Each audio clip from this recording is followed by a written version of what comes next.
everybody, today I'm going to talk about the iPhone 5C. Now if you're new here, say now sub or ring the bell. So I've done a few iPhone reviews in the past, mainly back in 2022. It's been a while since I've done one of these. And I kind of want to talk about the iPhone 5C because it's a brand new edition. So yeah, let's get started. This phone, I've always kind of wanted one of these because I really like the color kind of aesthetic. I got a yellow one. So backstory to this phone is that I literally got this a few days ago. I went to a indoor garage sale at one of my local fitness centers. They had it in the gym. I've never been to that specific one before, and they had a bunch of stuff that I actually really liked, and I got some really cool stuff. Or a few DVDs I got, like Roger Rabbit, Gremlins. I got a whole bunch of stuff. But I saw this one in one of the booths. I didn't think it was for sale at first because, when I looked at it, the case, it had, a really, this, kind of gross case. It looks really old. So I asked the guy who was running it, and he said that it was for sale. I got this for $5. Yeah. Now, the thing is that, the iPhone 5C is not that expensive on eBay. It's $30, but $5 is a really good deal for a phone.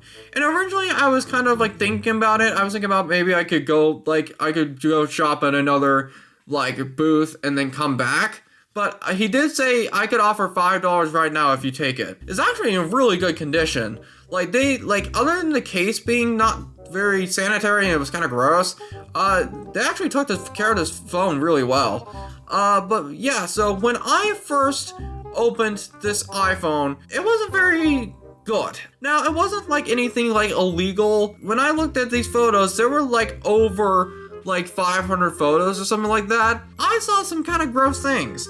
There apparently, I think one of the times he took photos to send to someone else, but it was really bad sunburns, really horrible sunburns. It was disgusting. The skin was peeling. For the camera quality and the dark kind of images, he was in a dark bathroom. It just was disgusting. So another thing is that this phone was impossible to run for a long time. And the reason being is because when I first looked at the settings, it was on iOS version of 8.0 or iOS 8. It just wouldn't run at all. It would turn on, but the power button was all screwed up. I've restarted and rebooted it 10 times. The touchscreen wouldn't work at all. So I decided to try to erase the phone first, and then that didn't work. And then I had to actually go on the computer and then update iOS. It was very weird. So I finally got it to work. I'm actually on the last version that it was compatible with the iPhone 5C, the iOS 10.3.3. And it runs way better now.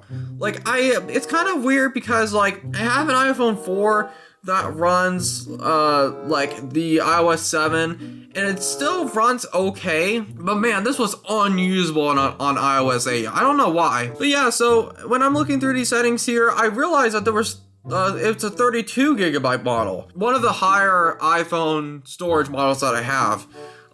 Because I have the iPhone 4, I've been using that for a while, but it only has 8 gigabytes, and I was only to download a few apps. But yeah, so this has a lot more storage. 32 gigabytes is nothing compared to today, but it does really help, whenever I try to, sideload apps and stuff something like that to have this. So, and yeah, it just runs way better now. And the thing is that, this phone has actually aged really well. But the thing is that I think this phone is a little overhated. To be fair, when this phone came out, it came out alongside the 5S. This was only I think it was only $50 cheaper, or maybe $100 cheaper at that time. People just decided to just upgrade to the iPhone 5S instead. So, there was not really a point to use this. It really didn't have as much cool stuff. I don't think this has the slow motion. But yeah, so, people basically just upgraded to the newer iPhone. And, people just kind of skipped over this one. And it's kind of sad because, yeah, it has aged really well.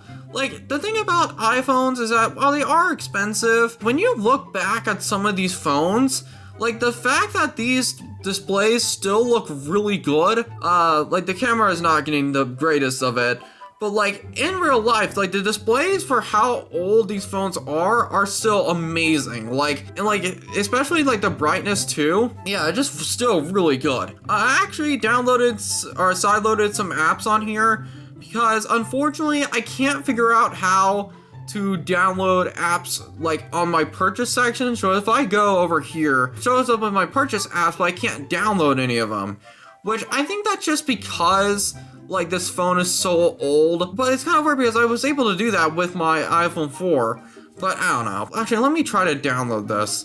And the thing is, the reason why this doesn't download, I think, is because this is actually on Sprint. One of the phones that got discontinued with 3G and early 4G support back in 2022. Like, I think the 5C, the 5S, or actually everything before the iPhone 6, every iPhone doesn't work with Wi-Fi anymore. Or actually, it works with Wi-Fi, but LTE gets completely turned off. So, yeah, that kind of sucks. And like that has kind of restricted kind of like the fun of some of these iPhones. But I have been sideloading apps and stuff like that here. I got Flappy Bird, Angry Birds Rio, and Wheel of Fortune. Now, I already did a video about this like a few months ago. If you want to check that one out, because I actually really like that video because it kind of provided a lot of like the nostalgia and stuff like that. So yeah, this is a 32GB model. Yeah, they actually really got a really good condition iPhone on this.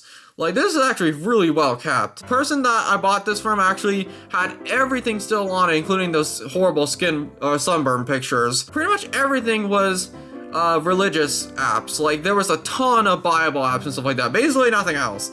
I mean, there might have been KY3 News. I just deleted everything because, like, I really don't want to also have other people's stuff without them, like, realizing. And that's kind of weird because, like, you would think with, like, protecting people's information, like, you would want to erase that stuff from this phone. But more often than not, like, I really find iPhones most of the time that people still have their stuff on them. So usually I sign out of their iCloud and, like, make sure that's signed out before I erase everything. But yeah, so, yeah, and like, the smoothness is actually still pretty decent. Now, it can get a little laggy in some spots, but like, it actually, like, is really smooth still. Like, whenever I swipe it. Like, the screen actually looks really good too. So yeah, it just, like, I don't think I would recommend this as a main phone today because, like, of course, the LTE, doesn't work anymore on most of these phones. And also, like, it's not enough space for, like, in, like, a lot of the things that people want to do nowadays, like 4K recording, which this just can't even do. But yeah, so, overall, I think the iPhone 5C, I really like it still, but I know that people recognize it as Apple's worst iPhone, but I kind of like it still. So yeah. So thank you guys so much for watching. Now, I didn't know, like, if I was gonna do this review because, like, I haven't done iPhone reviews in a while. So yeah, thank you guys so much for watching, and I'll see you guys later. Peace.